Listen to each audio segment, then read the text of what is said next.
everybody, to our conversations about purity. I am privileged today to have the honor and opportunity to interview John Register. So he is incredible. He has a ministry, Inspired Communication International, right? And he's a longtime athlete, born athlete, incredible testimony. And that TED Talk I told you to watch, this is that John Register.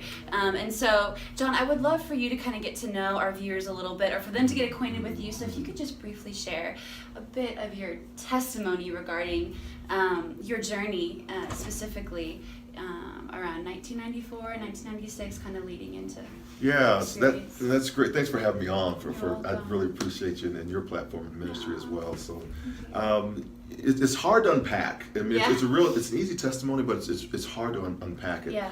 Because as we go on in life, right, what happens is we begin to see how God has expanded us. Yeah. And so from point one to where we are to today. Yeah. So I keep getting these, like the onion opening up, as Shrek says, we're like an onion, get over there. It's the next layer. Yeah. And so when I really look at the injury, the action, so that's what most people think, maybe that's the shift in the focus of what happened to me, but accident happened way before the accident, because I believe what's on the inside of us comes out during our time of testing. Yeah, that's right. Right? So we don't get character in the test. Wow. Our character is revealed in the test. Wow. So who was I before that injury? Yeah. And I've been doing a lot of Bible studies, a lot of being called the Holy Roller, but just really offering Christ to a lot of individuals on the All-Army track and field team. Yeah. So when the injury actually happened on the track that day, not by my accounts, but by the accounts of those witnesses that were there, said the first word out of my mouth was hallelujah. Wow. So my leg is flipped upside down, it's sideways, and so and that's the first word I yelled it. Wow, it was just in you. It was just in me, right? So what did that do? All those people that were kind of calling Holy Roller and all this other stuff, they were the ones that were the first on the scene. Wow. They were the ones singing the songs and the hymns to keep me calm because they knew who I was, and they wanted to implement or input into my life at that moment. Wow. So they're the ones trying to encourage me with faith. Yeah. And I heard a couple even came to Christ on that for that injury. Oh my gosh. So that's it's right. So it's not so much about we overcome not the injury. Yeah. We overcome our stigma about the injury, right? Yeah. Or whatever we're going through. Yeah, absolutely. Yeah. I just love. I'm excited to have him kind of speak to this topic, because you have a very particular vantage point, a very particular sphere of influence that you come from, namely the athletic realm, and where faith and fitness intersect in particular. And so I am extremely curious to hear what your experience has been like in terms of what purity is to you in that arena, even in whatever direction you want to go in, whether it's with in your marriage or in your personal life, purification, whatever that might mean to you. But what has that been like for you? Yeah, well, when you think about from a pure aspect, so just the crassness, I would say, of athletics itself, is do you compete on a level playing field? Yeah. Do you have the wherewithal that you're going to use whatever it is inside of your abilities that you're going to accelerate with inside of. You're not going to use anything else that's external to that. Wow. So maybe that's within drugs or performance enhancing drugs. I think as it goes deeper than that is, Paul says it profits us a little bit to have bodily exercise. Yeah. But it does profit a little, right? Yeah, absolutely. It's still a profit. It's still a profit, but we're not focused in on that. So I never really thought of my athletic journey as the sole end result of something, right? It was only a stepping stone to the next thing. Yeah. And that was, it kept me grounded in such a way where I could be, I guess, in the moments and live in those moments instead of living towards a moment that was coming up. Yeah. And oftentimes, like when I talk to individuals, the moments that they're thinking about are moments that have not yet happened.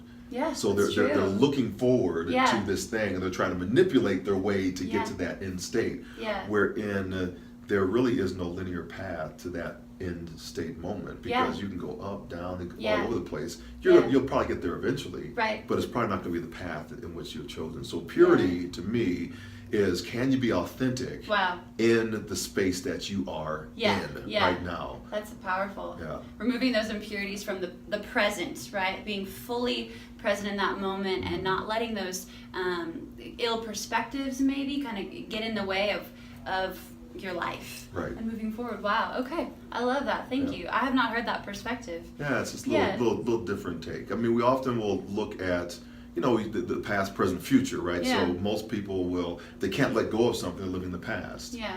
If they're focused so much on the future, what's my retirement going to be on, all 401k and all the other stuff, they're living in the future. Right.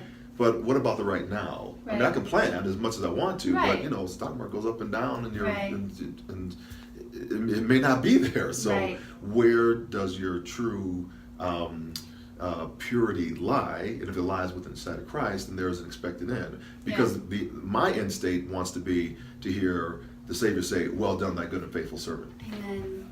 Right. So that's the end result for me. Yeah. So therefore, I have to be a steward over what I've been given. Yeah. Because I don't own it. Right. Yeah. Wow. Amen. Well, we only have just a brief bit of time here, and I am, like I said, so honored to have you. Is there any last words or anything you would like to encourage our viewers in? It could be related to purity or anything.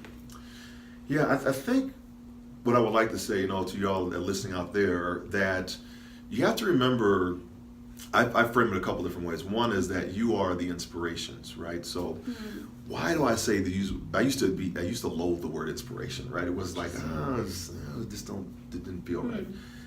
More motivation. I want to be the motivation guy. I want a motivation speaker. But as I thought about that and looked at that and studied that word a little bit more, first of all, motivation needs a catalyst. The catalyst is the inspiration. If you don't have that inspirational thought or something that somebody interjects into you, then it's like gas in a great looking car, but the motor's not turned on. Right. Until you turn the fire on, the ignition that ignites that inspirational night, then you can put the car in gear and drive off. And that motivation in turn causes action, so you can move, and the action creates a result, transformation results. That results re-inspires us to allow other people that are watching the process to catch the vision. And then the second thing is inside of what we call resilience. So I've been unpacking the word resilience for about a couple years now. And as a hurdler, there are 10 hurdles in a hurdle race. Okay. Right? And there are 10 letters in the word resilience. So, that is, right. And then count them up. But when a starter, if you have any athletes that are out there, when the starter says, or the announcer will say, "Quiet for the start." So the room goes silent, or the auditorium goes silent, or whatever it is goes silent, right? Conductor, whoever, the maitre d' will say, they'll dim the house lights, right? So get quiet because something's about to happen. Embedded in the word resilience is the word silence. I have not seen that before.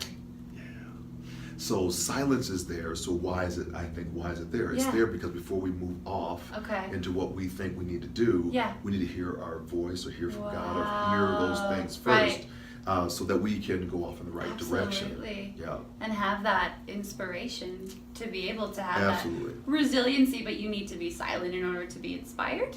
Right? Wow. Gosh, I wish I had more time with you. There's so much I want to hear. But so for all of you that are tuning in, I encourage you to stay connected to John. He is an inspirational speaker. He travels the country. I'm just glad he's here today. But get connected to him. He does have a podcast as well. What's the name of the podcast? Podcast is Life's New Normal. We are about to tool it up again for January, so there are 2 years worth of stuff out there. So I was just trying to figure out how to do it. So some really great ones out there, but some athletes, some actors, actresses. But it's all about individuals who have overcome some type of issue that is in their life, and now they're teaching it how they overcame to somebody else. Amen. So you definitely want to listen to those podcasts. Awesome. It's on iTunes. Oh, awesome. Amen. Well, thanks for tuning in, and thank you so much, John, for joining us. I really appreciate it.